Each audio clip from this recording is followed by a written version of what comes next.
What's a family joke that covered up a really dark truth? Growing up, our family had this long-running joke about my Uncle Dave's great disappearing act. Every Thanksgiving, someone would inevitably raise a glass and say, "To Dave, the only man who went out for smokes and accidentally joined the circus." Cue laughter. It was a tradition.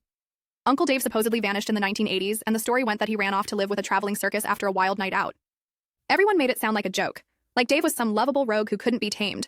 We even had this old photo of him in a ringmaster's coat, holding a cane and grinning. It sat on my grandma's mantle for years. We thought it was hilarious. But something always felt off. As a kid, I remember asking, why don't we ever try to find him?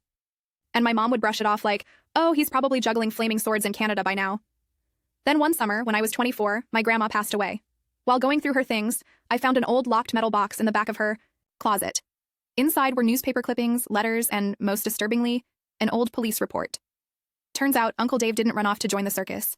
He went missing after being questioned in connection with a local woman's disappearance. Her name was Claire Martin. She was 27, worked at a bar just a few blocks from where Dave lived, and vanished one night after her shift. Dave was the last person seen with her. The police had questioned him, but there wasn't enough evidence to hold him. Then, poof, he disappeared. The circus story was something my grandma made up to explain why he was suddenly gone. Instead of living with the shame of having a possible murderer in the family, she spun it into something funny. And over the years, everyone just went along with it.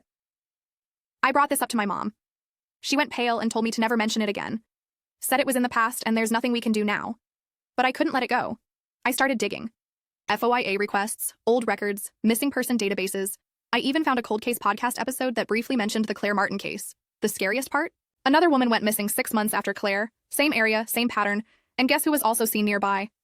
There was never any closure. No bodies. Just silence and time burying the truth. Now, every time someone at the table jokes about Uncle Dave's circus act, I feel sick. I know the truth, at least part of it, but no one wants to talk about it. It's easier to laugh than to confront the reality that a family joke might be hiding a killer.